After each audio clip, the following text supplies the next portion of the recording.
Sounds good. Yeah. So now let's get to the main topic. Here we go. This is an interesting one. We look at right now at often the structure of the Black family. It's changed so much. There was a time where the Black family was tight knit. It was a community. The household took care of each other, and it seems like that's fallen apart over the past couple of generations. You know, some say it's the media, some say that it's laziness, some say it's feminism, some say it's the government. But I think it's a conversation that needs to be had. Let's try to figure out, what do we think destroyed this Black family structure? It's ironic. Legend, me and Icon actually have different opinions on it. Really? On what destroyed it. Yeah. Wow. But they're different. I want to hear it. I want to hear it. But they merge. I'll see which something I jump on. So, Icon, would you like to go first? No, you go first, Jimmy. Okay, cool. All right. So this is my opinion on what I believe destroyed the Black family structure. I think it started in the 60s. In the 60s, late 60s, early 70s, you had Vietnam. So during Vietnam, you had a lot of Black men and men in general that were taken out of the household to go to war. So you had a lot of single mothers having to raise children now. A lot of these men that came back had either drug addiction or PTSD. That's something that we don't discuss. Dr. Muhammad discussed it earlier, the mental health issues. A lot of the men that came back from Vietnam had mental health issues when they came back, or emotional issues when they came back. So now you have someone that's either unstable or with a drug addiction coming back to a family that they've been away from, while the woman has had to handle a family by herself. There was a time that the family, I think, started to come back together a little bit, late 70s. And then you started to have all these new programs that in effect penalized the woman for having a man in the house. Certain women were given certain benefits for not having a man in the house. They were given discounted rent, Section 8, certain medical benefits. So now this woman is used to this man not being home. And this is right around the time that the economy tanked. So a lot of men weren't working. So we then skip ahead to what I think did the most damage to the Black family, the crack era. I think the crack era decimated our Black family structure. Because you now take men who may have been together, may have been, working, taking care of their family. They're now, not all, but you have some of these men, they're out there, they're on drugs. Because crack hit almost every family. They may be on drugs.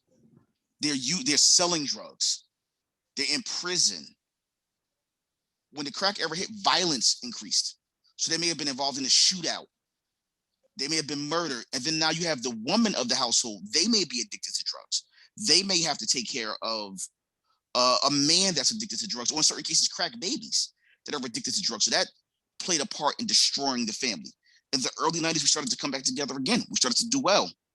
If you start to look at television, a lot of our shows showed Black families together. Fresh Prince of Bel-Air, A Different World, The Cosby Show. All those shows, Martin showed Black families together. We were starting to unite again. And then here comes what I call the new age minstrel show, reality TV. Reality TV created these characters telling people, oh, you don't need a man, or it has the men and women fighting each other. Every man and woman, they don't have to fight. They don't have to one-up each other. It's not about, hey, let's compromise. Let's work together for the good of our family. It's about, oh, well, I tricked this man out of his money. And look how much child support I'm getting now. Mm-hmm. Look at all this clout that I'm getting while he's struggling. And same thing with these men. Yeah, man, look at all these chicks I tricked. Yeah, look at all these kids I got. I don't care nothing about these hoes. So reality TV, which, let's be honest, is fake, starts to flood our televisions. And some of us started to believe this is real. We have certain people that are starting to act like this. So you have reality shows with the exes of athletes or the exes of musicians who's getting child support. And that's who we have young women looking up to. And also don't forget that the children now and the children of the last couple generations, those are the children of those generations and those families that were broken up by Vietnam, by the government programs and by the crack era. Those are the children of that. So you got 3 generations of systems destroying you and destroying your faith in the structure that held you together, that then taught you to rely on them. That's what I think destroyed the Black family.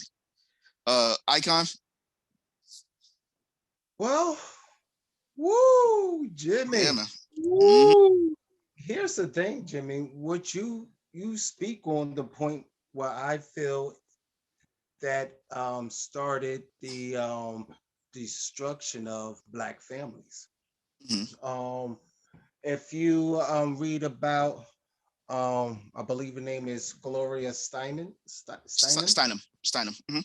Yeah, Gloria Steinem, and the work she did, starting out from the 1967, and what she was able to create the foundation of with the CIA and creating this this feminist group and the Black feminist group and everything that started really projecting extremely hard back in 1979.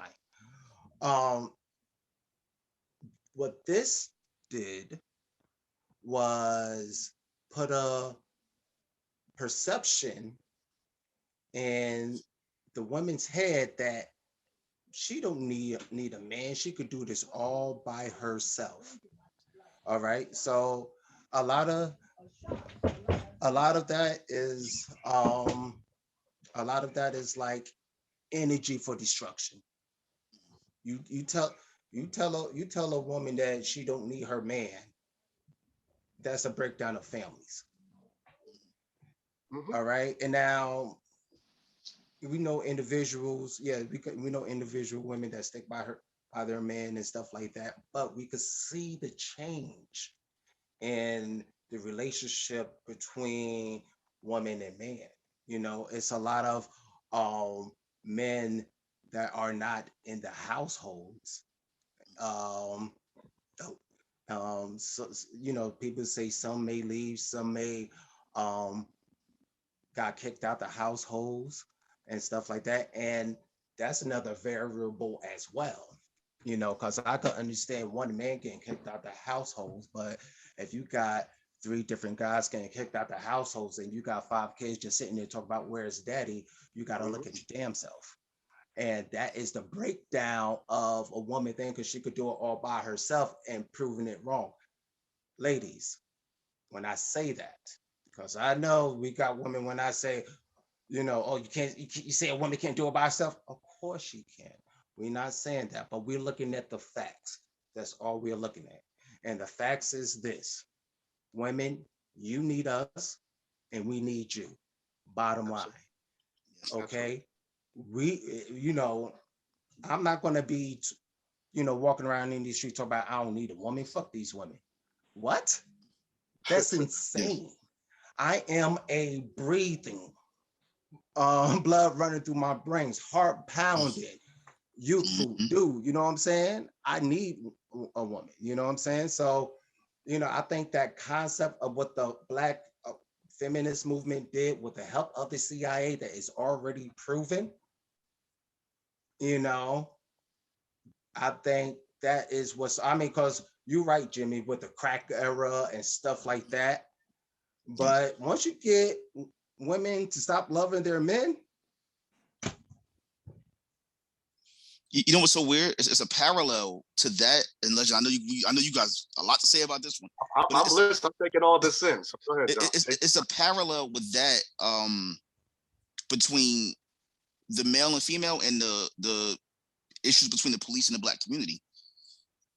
The parallel is that we went from using each other as companions and as partners to competitors. And that's something I'm noticing with a lot of people. It's relationships are about competing now, which is so different. You know, and I don't understand. And it's something that Dr. Muhammad spoke about earlier. People need therapy. You have people that are jumping in and out of these relationships, and they may have come from a broken home themselves. So all that they understand is brokenness. And now they're raising another generation of brokenness. And now you might have 4, 5, 6 generations in a row of brokenness. And that is contributing to it. And again, the media does play a part. For those that watch Good Times, think of the first 4 seasons. Strong family structure. You had James in Florida. You had the kids. James was a masculine man, took care of the bills, raised the family, kept the kids out of trouble. What happens? You kill him off. Now Florida's a single mother. Now you take Walona, who was looking for a man. Now you make her into a single mother. So now the only couple is Thelma and her husband, who lives with the family. So he's not even in charge of his own household. And television played that part too, of, you know, again, making us compete against each other, making us think, oh, I don't need this person. No, we do need each other. Just because you can do something alone doesn't mean you should. Exactly. But I think sometimes we get so used to just surviving that we think it's normal. As we spoke about earlier, if you see police tape in your neighborhood, you're like, oh, somebody just got shot. And because we're used to that. That's not normal. That's not normal. If you explain it, I tried to say this to someone that wasn't from the hood, and they looked at me like I had 3 heads. They were like, wait a minute, what? Like that's normal to you? And that's kind of the same thing with somebody's household, somebody's families. Oh, I don't need a man. I don't need a woman. I mean, technically you can do it without, but don't you want that balance? I say to people all the time, I was fortunate enough to grow up in a 2-parent household. And not everyone got the opportunity to do that. And I mean, I know a lot of people that grew up in single-parent homes that turned out great. You know, my father, unfortunately, didn't grow up with his dad because his father died when my father was very young. So he had uncles stepping to keep that family structure alive. And his thing was, I'm going to be the father for you that you need. And my mom made that same commitment. Unfortunately, we don't have that anymore. It's all about competing or making each other pay for past mistakes or stuff that we had growing up. So we got a lot of hands. This gonna be a good one tonight. Hang on, let me start. Look whose hand is up first. All right, Elu, you had your hand up first. Elu. Hey, Elu. I was just talking about you earlier. I'm not gonna show myself tonight because I actually just came home from the hospital. But, man, you all right? Yeah, just a little bit of complications with the baby, you know, pregnancy stuff. I get it. But what I'm gonna say is that I agree with both Jimmy and Icon. You know what I'm saying? Y'all are both saying the correct things. And I feel like it has been a collection of things. It wasn't just one thing or the other. You know what I'm saying? It was you know, this feminist movement coupled with the Vietnam War and you know what I'm saying, the crack era and all of that that brought this about. And no, women cannot do it on their own. Let's stop that now. Like that's the problem right there. We keep repeating that lie. And that's why there's so much dysfunction, is because women are really out here believing that they can, you know what I'm saying, run the world by themselves. We can't. We definitely need men, okay? And men need us. So let's stop that.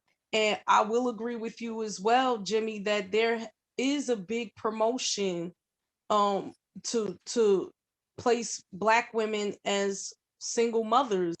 And you know, me and mine, we've been experiencing it from the moment, you know, I so even before I got pregnant, just showing up into spaces like, you know, I never really been in relationships like that. And this is like my first relationship, like with a Black man. I'm showing up, everybody see it's a Black man. And the way he gets treated is crazy. So one example I'm gonna give y'all is we went to Planned Parenthood, you know, before I got my insurance and stuff figured out or whatever. We went to Planned Parenthood thinking like, okay, I'm pregnant and maybe I could just get some assistance with this one problem. When I get there, you know, every single woman that's in there is sitting there by herself. I'm the only one sitting with a partner. And it's like you kind of like see the eyes darting over at us or whatever. Like it was some weird, odd thing to see, like a black man supporting a black woman, and like, you know what I'm saying, a black woman accepting that man there with her in that space. So I kind of feel like they did this on purpose, like they made us wait like an hour and a half. Then they told me to come to the back only. And I said, well, he's the father. Like, he should be able to come too, because, you know what I'm saying? Like, y'all about to discuss what's going on with his child as well. It's not just my child. So when they got me to the back, they almost were like trying to convince me to get an abortion. It was like, you know what I'm saying? Like, separate her from the father, and now let's try to get in her ear. And I was like, yo, this is crazy. Like, y'all are promoting single motherhood. So then when, you know what I'm saying, I let them know or whatever, like, I'm not aborting my child. I'm just here for, you know what I'm saying, like, I have a small issue. I know y'all could probably give me something for it, or whatever the case may be. I'm just uncomfortable with at the moment. They told me, after they took all my information, took a urine sample from me, all of this, they told me, oh, well, we can't see you because we only help women who are planning to get an abortion.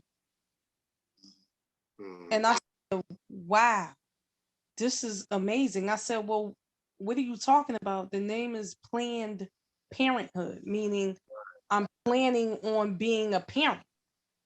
So why can't you help me now unless I'm getting an abortion? So I just left, and I said it. I said, yo, this is crazy, because all the women that were sitting in the waiting room were all Black and Hispanic. And I said, look how they're pushing single motherhood on us. Like, it's highly promoted for us not to have a man present. So, I mean, it's a lot of stuff that has contributed to, you know what I'm saying, the downfall of the Black family structure. The crack era was definitely a big part, as well as the industrialization of the Black neighborhoods. They started taking all of the, you know, we work with our hands. You know what I'm saying? They started taking the welding jobs away, the construction jobs. If you wanted to work, you had to travel someplace far. So now you're connected from your family. Saying, or you don't have the money as a man or whatever. You don't have the money now. The woman has to step up and put herself in a position that she's not really used to being in. Like, women they weren't like the real breadwinners. They might go out and get a little something and bring a little something home, but for the most part, we were housewives. We didn't work like that. We stayed at home and tend to the children. So now you talking about Black men having their jobs taken away, and now the wife has to step up and, you know what I'm saying, place herself in the role of the man. And that's why it was easy to push this feminist movement of, hey, women, you don't need a man. Look, you could do it all by yourself. Right. Yeah. And in the meantime, the Black man is getting depressed, right? Because you're not in your proper place anymore. So you're highly depressed. Men were drinking a lot, beating on their wives, and then they dropped the crack. So then the Black men are still depressed because they can't work anymore. You took all of our jobs away. You know what I'm saying? So now they looking for something to take the edge off. And nobody knew that once you start cracking, it only takes one time for you to get hooked. Yep. Seriously. So that's all I have to say. Hi, guys. It's nice to see you all. Hey. Thank you. Hey, thank you. And I like that picture in the background, Icon.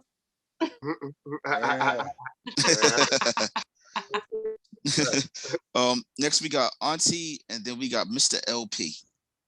Auntie. Hey. Hey. Good evening, everybody. Good evening.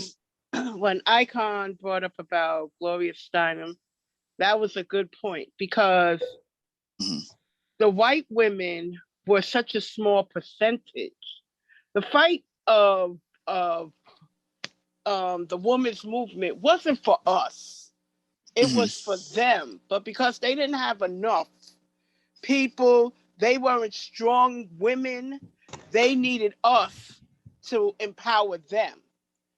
So that's why that came about. It had nothing, the feminist movement had nothing to do with us.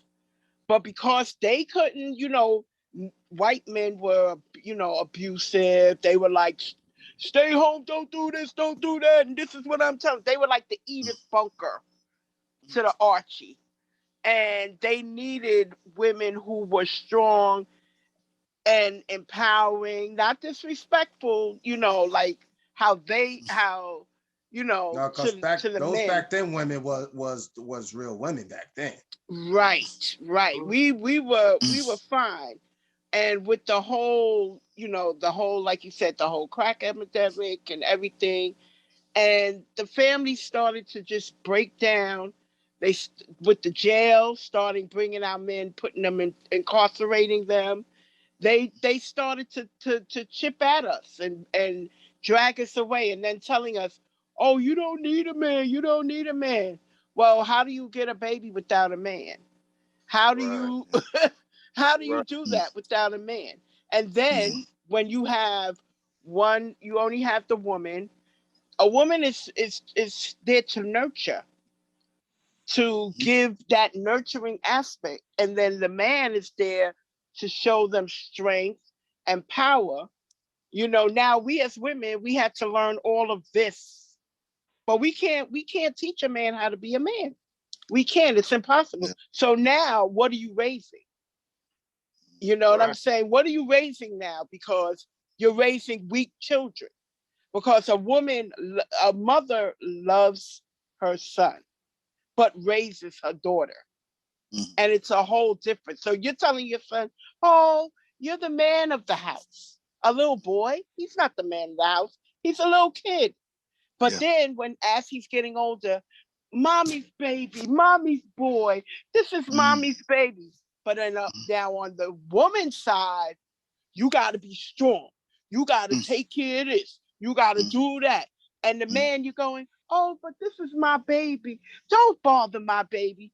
And then you raise a weak man and a strong woman.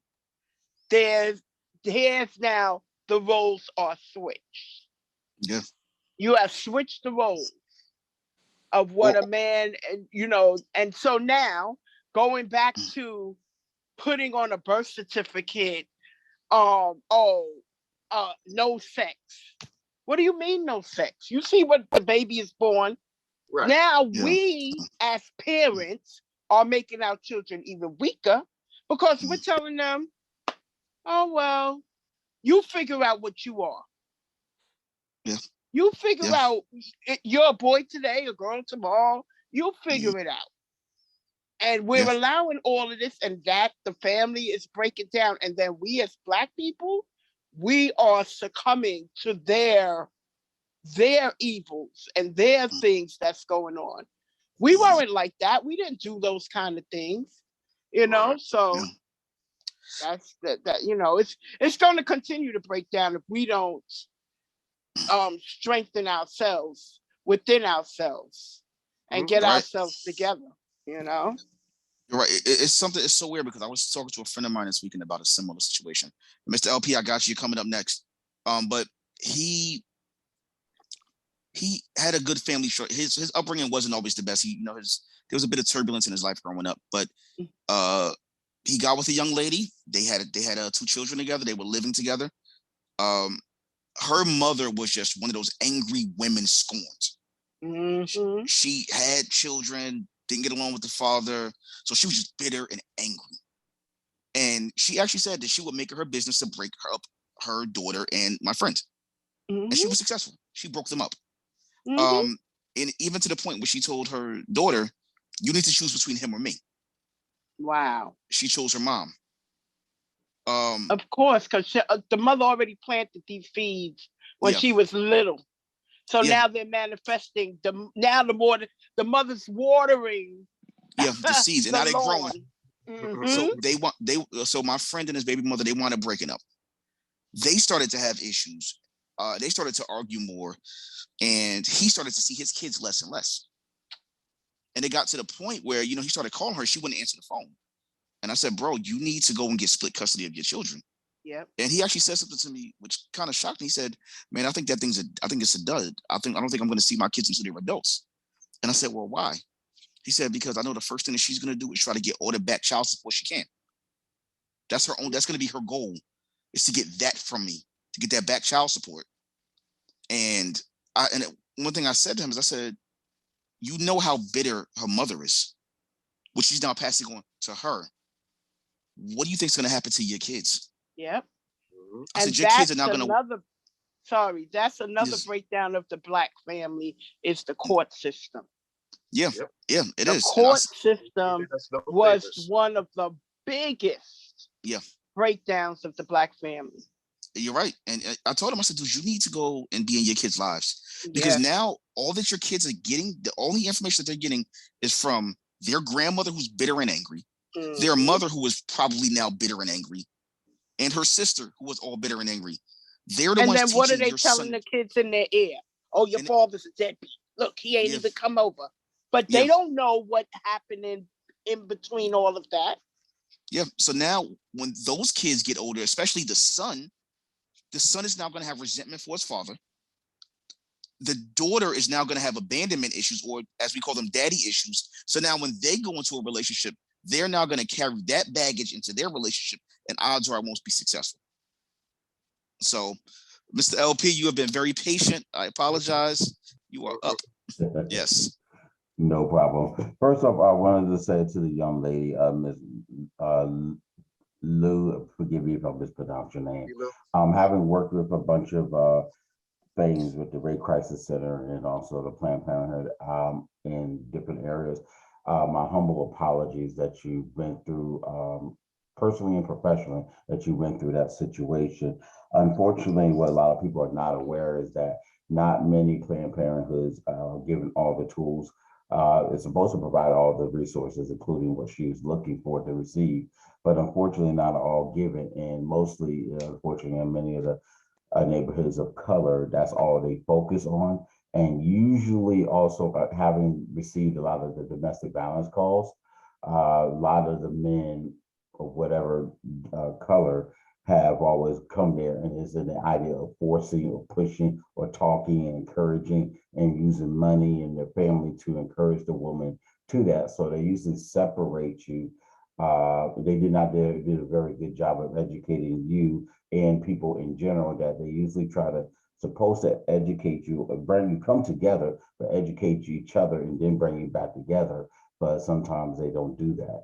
Actually, oftentimes they don't do that. But that's what's supposed to happen. So it's not giving the image. So the Darts is probably thinking he is doing this when y'all are coming together as a unit to resolve, to be a part of this process. So again, my apologies to you for that.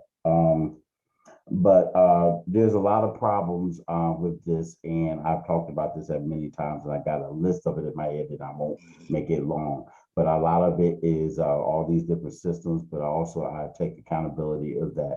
We know better a variety of situations.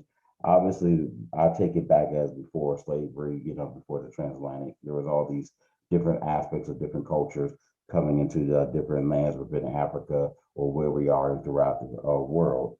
A lot of the community programs were taken away from us after civil rights, so they just figured, okay, you don't need it. So less and less over the years, especially in the 80s, when you saw the housing prices in homes, which obviously disproportionately affected us. The medical care system really hurt us when we didn't have that. We were given less options. All we could do is go to the ER, and even then you get a Band-Aid for a broken leg. But at the same time, I felt that our communities, we knew better when they were all in. If you remember, some of us may not know, but in the 70s and early 80s, especially in the South and Midwest, where there was a lot of swimming available, not so much in the inner cities all the time, but swimming in pools, lakes, creeks, oceans, people, a lot of us died. And we didn't do the variety of the thing of learning how to do CPR, first aid, whatever, and taking upon ourselves the responsibility to learn these things when they were available, and we didn't do it. A lot of these things were willful ignorance. Is okay. We got civil rights. We took, we gave up the goose. We took our foot off the gas, and not keep pushing for more action and change, and eventually building up to things to be better. So now we didn't vote, and we let things happen in our communities. We stopped telling our stories. Many of the people other than the present party and those who are also enlightened, we don't tell the stories. I talk about my grandmother and other family members all the time, probably ad nauseum to people. But the thing about it is, those stories is not just about from my love of my grandmother, but I'm trying to set an example that we need to tell those stories. Those aunties and grandmas, we don't know our legacy and our history anymore. Our aunts and uncles are not stepping up. Again, we knew that in the 60s and 70s, 80s. You crossed the street, they sent you the wrong way. They sent you to jail, forced you to war to get killed. Those type of things. And our aunts and uncles, and many across, more so our uncles, did not step up. Churches are also have a lot to blame, because too many times everybody, quote unquote, called the pastor preach instead of working. Just because you're called to be a part of a church, that did not mean you need to be a pastor. So you should, work together. But now, how many times, and especially in these small towns or in the cities, we go to a block and we see 5 or 10 different churches all together? That irritated me to death as a kid, and it is one of my pet peeves as an adult that rages me. That when I see that, I see a church, a community center, daycare, a laundromat, homeless shelter, whatever, they all can be a part of it, instead of everybody dividing the money up, and that's not going to work. We also did do a good job of recognizing our Black families and cultures outside. Too many people associate Black history only in America or Africa, but in the continent of Africa, but not in the global. We're not homogenous, and we didn't do that. We stopped pushing education in our communities. Education starts off at the home, not within the schools. And we knew that the schools didn't provide, so we kept complaining, but we didn't do the job of those who did have education come back to teach all these other different things and help within our communities. And we didn't push it. Why we did, it shouldn't be, but there's always a stereotype of, the Asian or the white family, but not so much the Black and Hispanic and Middle Eastern families. So that was always when you go through those different things. And then the last couple of good things is just that we put so much emphasis on, the male swag, this whole mess, swag, and we talked about it earlier, with the media and the music industry. Everybody can say, well, it's the media allowed, but they don't have it if we don't give it. So we stop saying no and stop using money as saying, too many times we always love to say, well, they're making money, so it's okay. Just because it's popular, that doesn't mean it's right. And we have to stop giving up the goose on that aspect of saying, okay, we need to put a stop to that. And then also the fact of culture, that money needs to be the determining factor of success and wealth. That does, yes, women want to be protected and we want to take care of our family. But why is it that we don't have a lot of Black males and teachers in colleges and things in secondary school? Why? Because you don't earn a lot of money. And you can't, and sadly, it's the truth. So you can't take, today, $30,000, $40,000, you can't take care of a family of 2 in a house and car payment and everything else with that. So men gonna go do something else. And it's okay for women. That's wrong. And things the wrong mindset to take, but that's what happens. And then now you look at it as from this status point. So that's where we need to do other things to do better. And the very last thing, we got into this desensitizing affection with amongst men about the whole aspect of being gay and all these other things. If my brother cries, you cry, whatever, I'm there for you. But now it's gay or whatever. When we look at you as weak, or this, that, and other. This is why men sometimes don't communicate outside of men and say, I have a problem. And when you can communicate, then there's all these other different issues. So that's pretty much it for me. Thank you. Yeah, those are very, very good points. One of the things I think that should be brought up within that is I believe that sometimes Black people aren't doing the things that they should be doing because they've been mentally broken. That's another aspect of it too. There's a lot of Black people I'm sorry, say that again. Then in certain cases, a lot of Black people have been mentally broken. So certain things that may seem normal to the average person, we've been bred to believe we can't do or is out of reach because we ourselves have never seen that. So with a lot of the things that I choose to do, people from the neighborhood that I grew up in, they think I'm crazy because they've never done that. They've never seen that. You wouldn't believe how many of my friends don't have passports. Because it's you not see, a lot something of that's people pushed. didn't believe the Cosby Show was real, or I mean, that they could not envision, Black two family successful, or even the Jeffersons, or even Prince of Bel-Air. They could not envision themselves as successful because, like you said, they were broken, and it was not a continual exchange. So what about accountability then and choice? Now, that's one aspect about Black psychology and mentality, is that accountability is rare. Now, we all have a choice. You know what I'm saying? At the end of the day, yes, we can be broken, but we all have a choice to not be broken. Indeed. When does accountability come into play? Y'all thoughts? I believe the accountability person.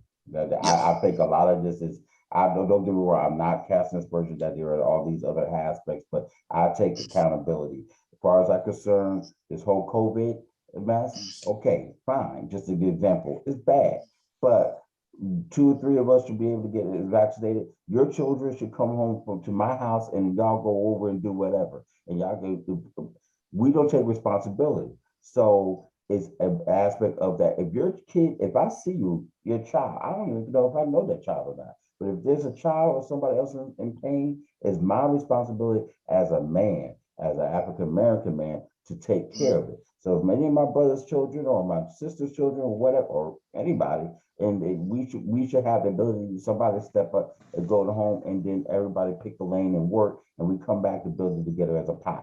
That's the damn accountability that we forgot, and that pisses me off. I'm sorry. In all honesty, I don't think that in certain cases people don't know how to be accountable. That's another thing too. There's a lot of people who have not been trained on accountability. It's kind of like the ownership versus renters mentality.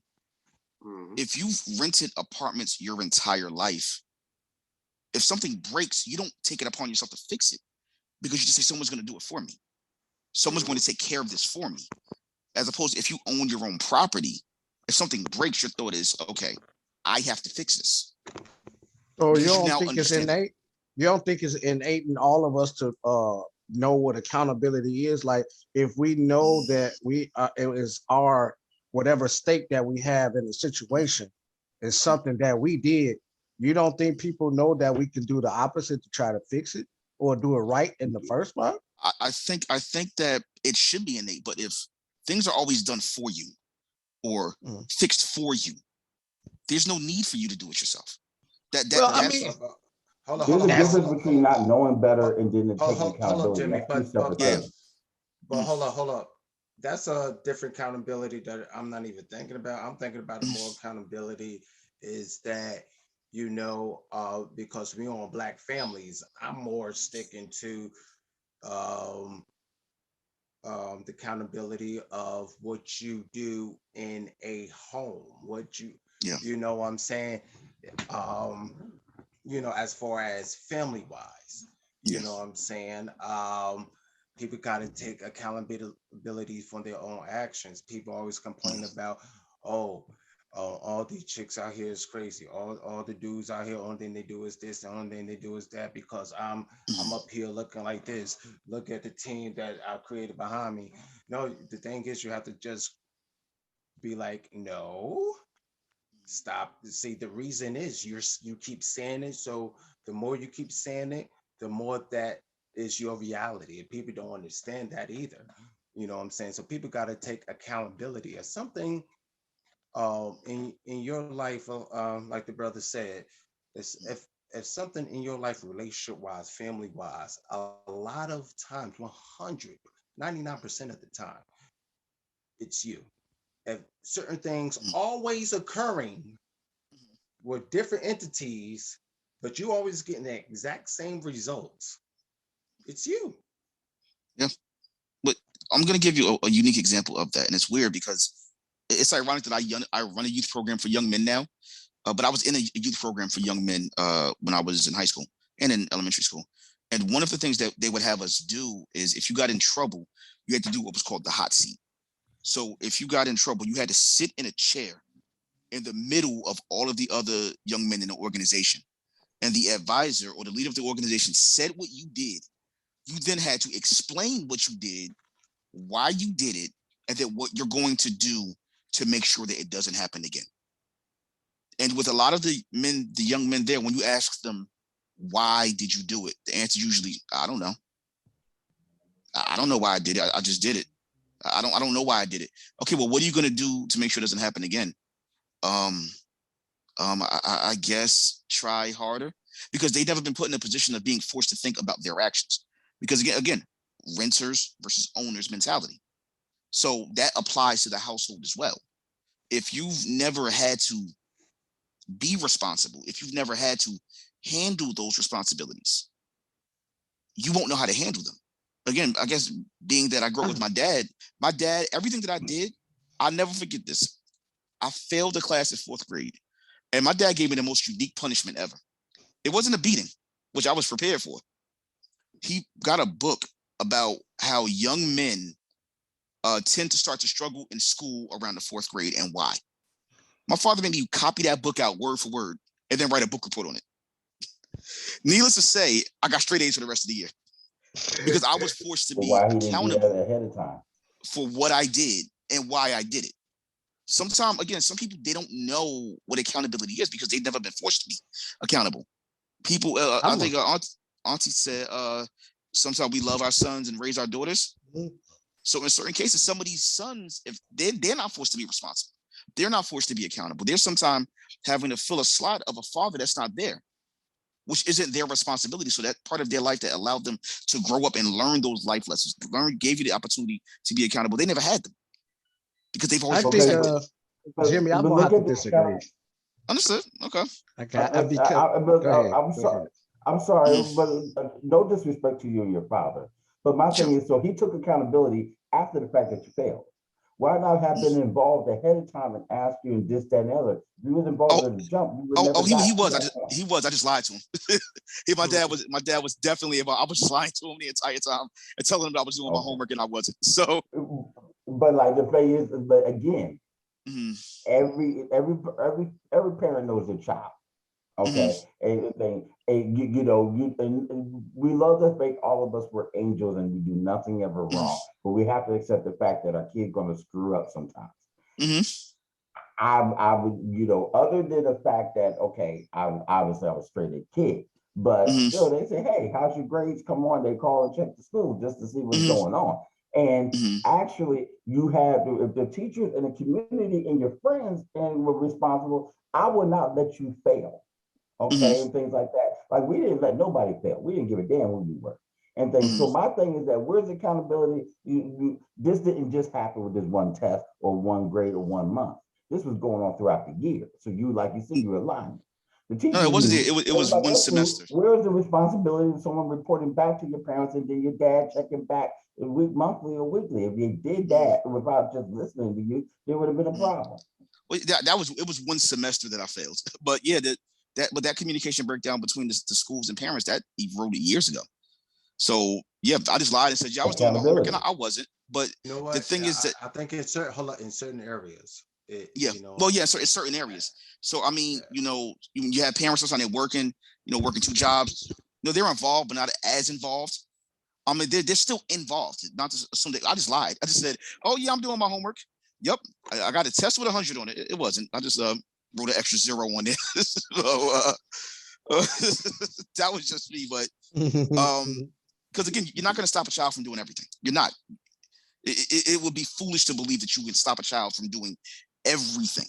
You can try your hardest, but you can't stop everything. But I'm sorry. Yeah, I'm just saying it just to get back to the main Sure, premise. yeah. I just think that training on accountability, I don't think that's an excuse. That's all. I think people know how to innately hold themselves accountable. I think people know how to make the correct choices in the beginning, as well as remedy the consequences of making bad choices. That's my opinion on that subject. Understood. Can I just chime in real quick and just say, because I was an educator for 14 years, so I done seen a lot in so many different situations. I've had so many children come through me, and what I would say, and also being a child that was raised under dysfunction and having to learn a lot when I got to be an adult. But what I will say is that, children are just that, children. So they don't know anything outside of what the parents have or the family has made their norm, right? So if a child has never had to take responsibility and the parent is teaching the child to finger point all the time, then that child grows up into an adult and thinks, well, hey, it's this person's fault. This is the reason why I'm not blah, blah, blah, blah. They don't know how to take accountability. They that's their norm. And that's how you have these different types of human beings or adults or whatever, that you're sitting here like, well, how come you don't know this and how come you don't know that? I could tell you for a fact that for somebody, I've been blessed in my life that God placed certain individuals in my life that gave me certain examples, but I see a lot of people that don't get what I got, where I'm able now to take full responsibility of all of my actions, and I don't blame nobody for nothing. When the schools kept saying my son was failing and blah, blah, blah, I looked at them and said, well, then that means I need to take my son back. Then you're not equipped to teach him. I'll teach him. You know what I'm saying? I took that responsibility for his education, but there's so many Black parents, because I'm an activist as well, and I've had to sit in a lot of meetings with parents and advocating for their children and everything else. And I'm telling you, I'm sitting there like, dang, if this happened to your child during the school year, you experienced this with the school district, why aren't you looking into other education options? They just don't know. They just know to go with the status quo because that's what they've been taught. So it's about, I keep saying it's not going to be the majority that changes things for Black people. It is going to be those few of us who have knowledge and awakening and understanding on a different level that, you know what I'm saying? You got to be the leader. Lead and the sheep will follow. Everybody else a sheep. I'm a leader. I know I'm a leader. And everybody else that's not, speaking my language and moving progressively in the direction which we need to move as Black people, you're sheep if you're still going along with the status quo. So that means, you know what I'm saying, instead of questioning and wondering why, how come you don't know how to take accountability? I know how to take accountability. Jimmy knows how to take accountability. Icon knows how to take account. So guess what? We need to work together then and get these sheep to follow us. Exactly. That's it. And we need to stop supporting those who are not showing accountability in things, because we got too many of this. With the generation, I think it really started with Generation X. This don't tell me what to do society and mentality because of this, and this. And then we took that off, and then, take accountability, your dress is showing and you got too much. I'll just use an example, and not to be raw. Your headlights is showing for a woman. And you're like, okay, we're just that and other. It used to be by my aunt, somebody tapping, hey, sister, let me show you. You tie your slip around your bra, do this, that, and the other thing. Now it's like, don't tell me what to do and things like that. If I saw your kid cutting up and acting this, and we have to take responsibility, this is going on. Let me show you, hey, there's some stuff you can teach at home. You can see got education programs overseas here. And then most of the time it's like, don't tell me what to do. I don't want to hear, I don't got time for that. So that's again the willful ignorance, and again what Dr. Basil mentioned is about the accountability aspect. Yeah, I think that accountability does play a part in these relationships, but also mental health. I think that's something that we, Dr. Muhammad did speak about earlier. A lot of us are carrying a lot of baggage from our past, and we don't know how to be in a couple. We don't know how to be a union because we don't know how to be whole ourselves, unfortunately. And that's also destroying our families. It seems like we've become a generation of people that have been influenced by others. We're trying to fit in. We're trying to follow the status quo. It's what I call square peg round hole syndrome. We're meant to be individuals. We're meant to be different, but we're trying to fit into what society is telling us is normal. And that's destroying us too. We spoke earlier about, the fact that you have children there, they're being born genderless because that's cool in society now. I think that we need to focus on the concept of taking care of each other.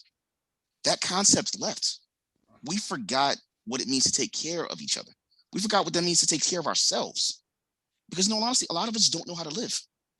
A lot of us have been surviving for so long that survival is all that we know. Yep. And then we carry that into our homes. We carry that into our relationships. And what did we just build? The next generation of survivors. So now we send them out into a world that is bent on their destruction. And we don't give them the tools because we ourselves may not have gotten those tools. So unfortunately, there's a lot of friends of mine. There's a good friend of mine. I took him out to a bar. We were just hanging out. And he was maybe 23 years old. He didn't know how to put a drink on a tab. He was 23. He didn't know how to do a bar tab. He didn't understand that you have to write your tip in. This man's 23 years old. And what he did is he started going back to the hood to bars that only took cash. Because for him, stepping outside of that comfort zone was too scary for him. And unfortunately, that happens with families sometimes too. If you have that family that came from a broken home, that's sometimes coming from generations of broken homes, you're scared to try something different because you've never seen different. I think that as a people, we need to first off figure out, what do we want? What do we need?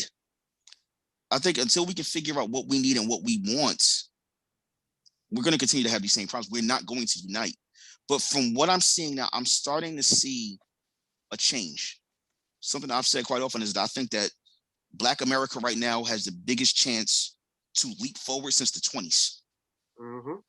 A lot of people think I'm crazy, but think about what happened during the 20s. You had Black Wall Street in Tulsa, but that wasn't the only one. There were multiple Black Wall Streets around the world. The number of people of color that were being educated increased. A lot of Black-owned businesses, that was in the 20s. The Renaissance, that's the 20s.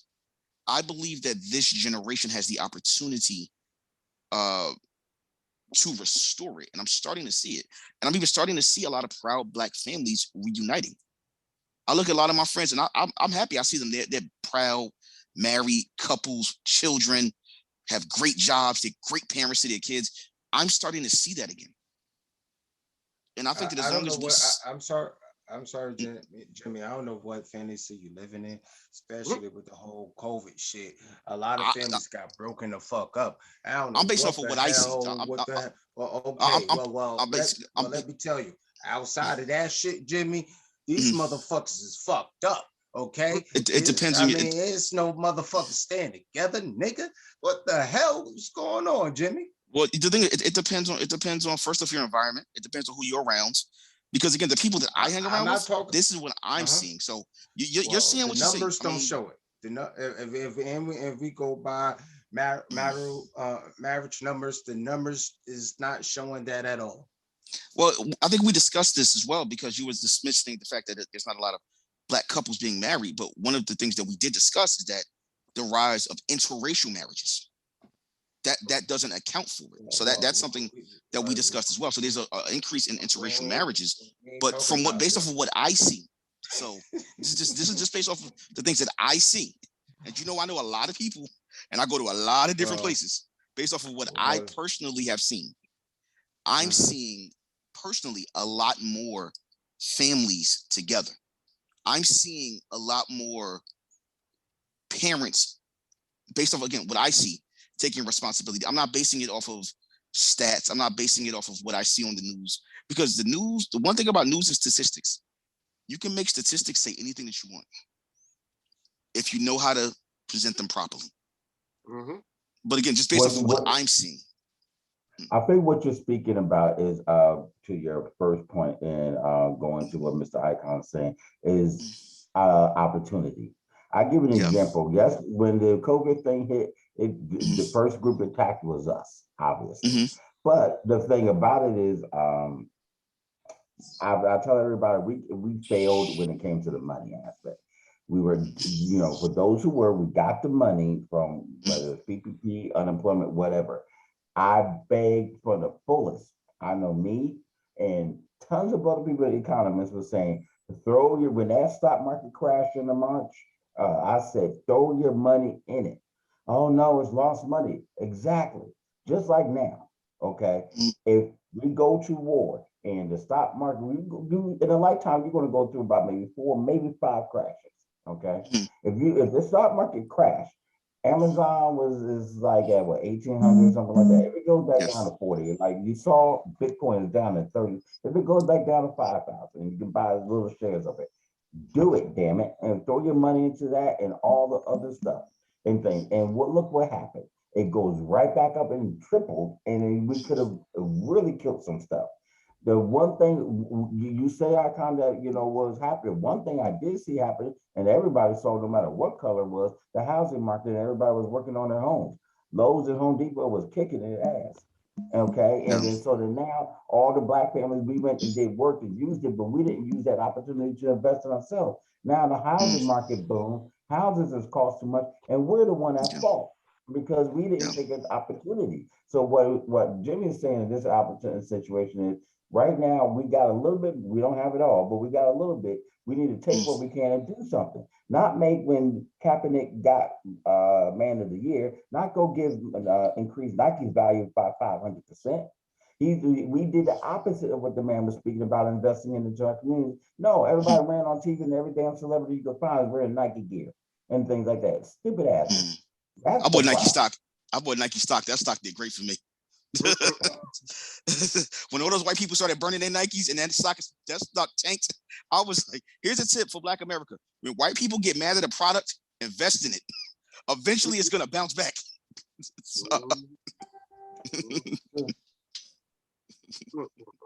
You know what's crazy, right?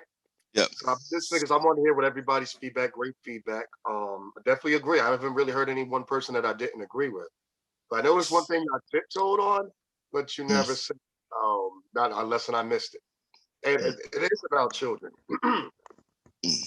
And you remember back in the day, the classic, Black family, you had a man, Black man, go out, do work, provide for the family. You had the woman, Black woman, stay home, take care of the kids, whatever. This is back in the day. You had usually the grandmother figure or the older figure in the house that's passing down all those teachings to now the next generation. Then when they have kids, they pass it down.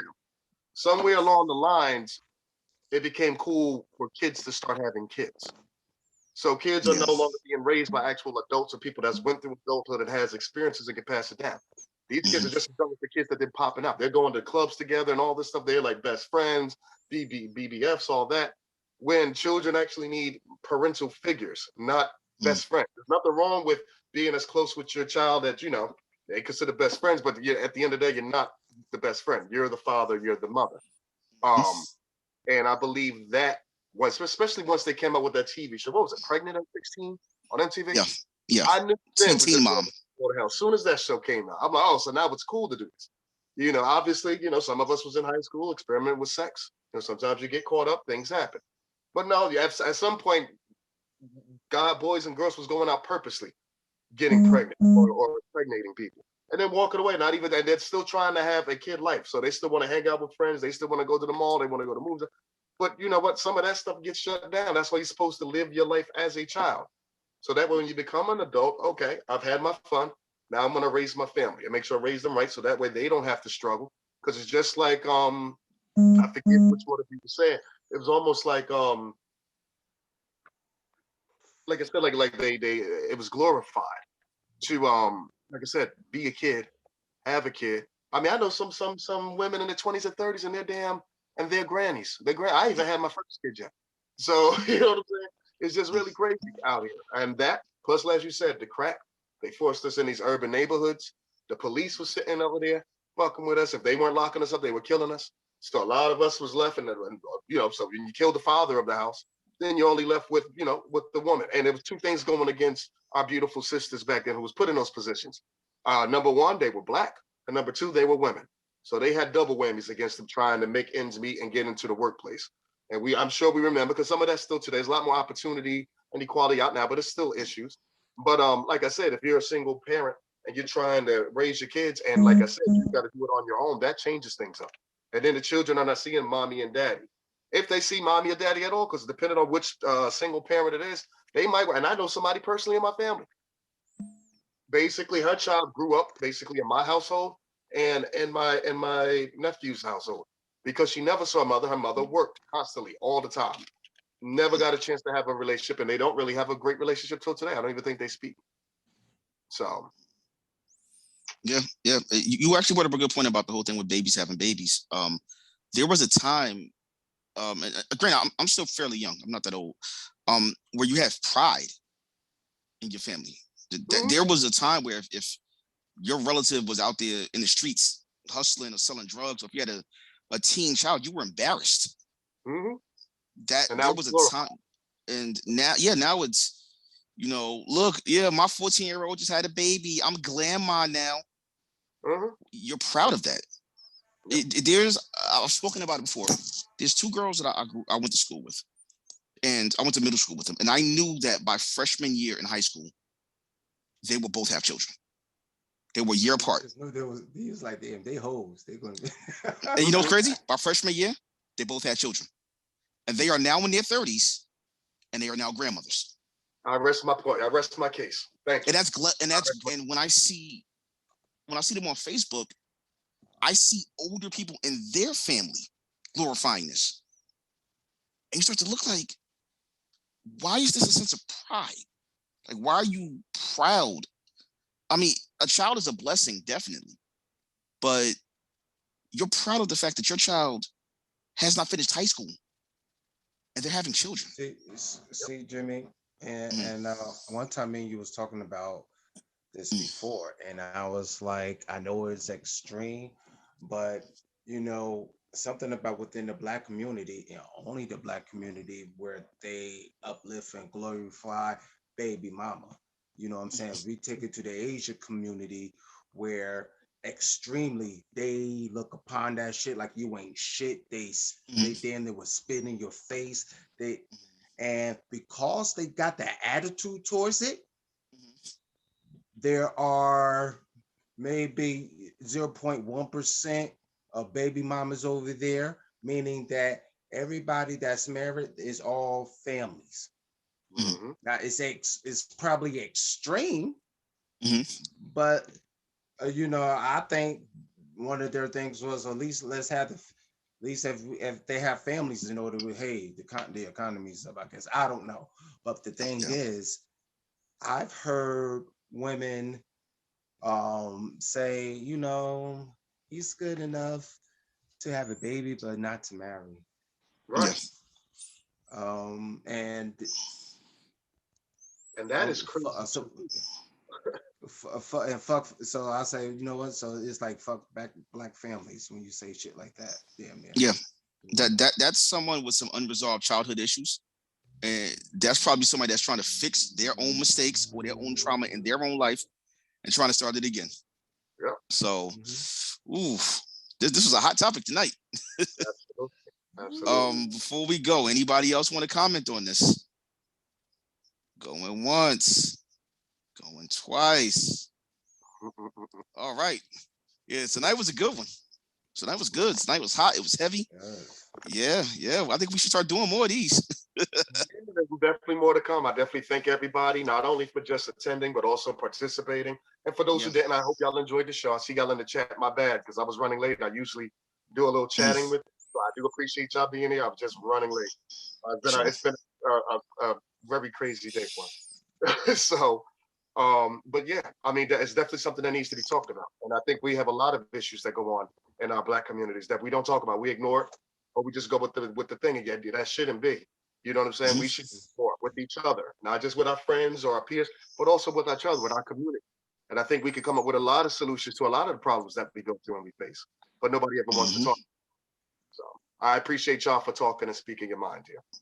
Yeah, definitely. All right, so let's plug our different venues. I know that Legend, you're going back on tour soon, right? Right. So actually, so for those of you might be new, I'm a part of a Hollywood Productions, and Hollywood is HOLLIWARD. They're doing a stage show, Love Under Contract, which I performed at several times. So I played one of the main characters. So yes, we will have news about that coming up. I also just did a show. I guess it's kind of like one of my first shoot interviews with Mr. LP himself, which I do appreciate. Part of his enlivened global media. I know he's been chasing me and threatening me about that bio. I will say, because now I got other people asking for a bio. So I don't even know what happened. I had a bio and I looked for it today while I was at the doctor's office, and I could not. I'm like, let me just write another one. So my apologies, brother, because I am a businessman and I got you. Legend, let me ask you a question. Let me ask you a question, Legend. Yes, sir. How straight shoot was it, man? Oh, well, I'll tell you. On there, one thing I've never talked about actually is why I got into acting. So we talked about that. We talked about a little bit of everything. Nice. Was it extreme? No, it was just good. It wasn't extreme. I think I slipped and cursed a couple of times. Y'all know me and my potty mouth. But you appreciate that, Mr. LP. But we had a great conversation. I think more people needs to do that. I definitely encourage you to check out his YouTube, because this is an ongoing series. So I'm just one of the latest in the long going. It's Enliven, and I'll put it in the chat here. Enliven Global Media. I appreciate it, bro. I just put I appreciate you. I just put the Love Under Contract link on the message thing for everybody for you. I appreciate you, brother. LP. Yeah, LP would need us.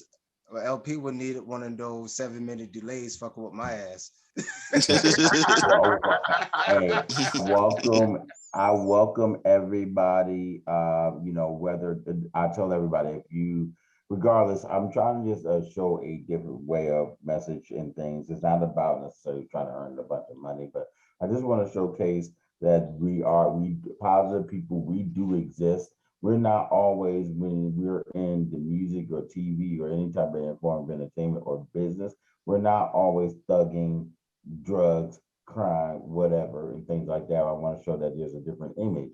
And in addition, that we are leaders and we are taking that. There are some of us out there, not enough, but taking action. And it's okay to be different. It's okay to be a part of things. So if anybody wants to, come on the show and have a one-on-one discussion, we'll be more than honored to have you. It would be my joy, a blessing. Absolutely. There we go. So after me and Mr. LP did our shoot interview Sunday, then I think it was that Tuesday night, I was one of the guest speakers on it's a show called The Sexual Education of Black Men in America. And we covered the topic of how music had an influence on the young Black men and how it's miseducating them. That's by A.B. Bracewell. He's the host of that. Good brother of mine. You've seen us work together on the Agape Love Network. That was even more of a deeper shoot, because I actually said something on there I don't think I've ever told anybody about. So as soon as I get the episode, I'll put that up there. I don't think it's on YouTube yet. But that, and obviously you can follow me, Legend Damian Simmons. I'm on YouTube, I'm on Instagram, I'm on Facebook. You can Google me. So I definitely appreciate all the support, and thank y'all for being here tonight. Take it back, Jim. There we go. We also got Icon. I know you working on a few different things. Well, you can follow me on James Icon Grin on YouTube, Icon 127 on Instagram, and follow the company iConnection Productions is on Instagram. You say it like iConnections _productions LLC. on Instagram. And you're going to be seeing some beautiful images like this one and much more. There we go. Hey, Icon, I think I'm to become one of your models. There we go. Huh? What'd you say, Legend? I said, I think, according to the doctor, what the doctor told me today, I think I actually finally cut weight and I could be one of your models now. All right, so cool. We need to talk. All right. Hey, as his agent, we'll have a sit down and we'll discuss terms. Damn. Yeah, once again, thank you all for coming out. You can find me on Fall to Rise podcast. I know I took a 4-month hiatus because I've been working on other projects, both nationally and internationally. But Fall to Rise podcast is coming back very, very soon. Yeah, well, I've been doing stuff in Africa, Dominican Republic, New Zealand, Thailand. But you know, we're definitely coming back. The first episode will be about Haiti, about how Haiti went from the richest country in the Caribbean to the poorest. What actually happens when I'm going to speak with a Haitian historian. That is coming very, very, very soon.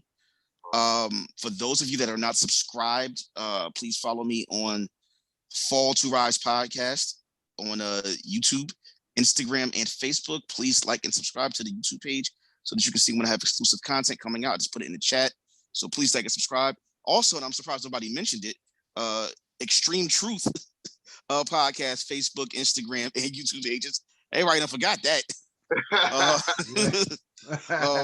Please follow us on selfish bastards, aren't we? I know Jimmy. Auntie, Jimmy yes. Bones. Jimmy Yes, Bones. sir. I'm just saying we might need to change your name to Jimmy Worldwide. Hey, you know what? Maybe in a year I might have to. Yeah. Also, Auntie, she had her Twitch channel. Where was it at? Twitch.tv/JosoFab. You have a show on Tuesdays. I have a show on Mondays and Tuesdays. Okay. From 2:30 to 4 or whenever I say when. I'm also on Wednesday morning and Friday morning at 4 a.m. to 7 a.m. That's because I simulcast. I'm a DJ on a European radio station. Wow. So I simulcast, which that's their 9 a.m. to 12 p.m. hour. Mm-hmm. So I'm on there. And then on first and third Sundays, I do gospel on Twitch as well. So there we go. There we go. Yeah. This when I spoke before, international. When I spoke before about how now we have opportunities that we have not had since the 20s. Yep. This is it. Yep. This is how we build the world that we want by supporting our own. There's something I tell people all the time. If you have a product and it costs $20 and 1,000 of your people support it, you just made that person $20,000. That's right. But it starts with one. It starts with sharing. It starts with supporting. So please support each other. I know, Mr. LP, you've got your information in the chat. You've got NENHLE.com. You've got unleashthedata.com. Definitely, please like, subscribe, support to all these different products. And before we go, just have one more announcement to make. This week, there's a special event coming up. Woo! January the 27th is the birthday of our very own James, the icon, Grant. So happy early birthday, my brother. Happy birthday. Happy birthday. You know I'll be down there. Yeah, just man. let you know that we're not collecting any bail money for you, so don't get no trouble. He said, "Don't get in no trouble. We're gonna be with him. Of course we won't. We're innocent." 127. Marks the spot, baby. We're gonna do it. X, baby. There we go. So once again, happy early birthday, icon. That's everybody. Thank y'all all for coming out. We will see you all hopefully next week. All right, icon, take us home. There you go. Yo, thank you for everybody for coming. This is Xtreme Truth. We just did the goddamn show. X, baby, let's go. Woo! There we go.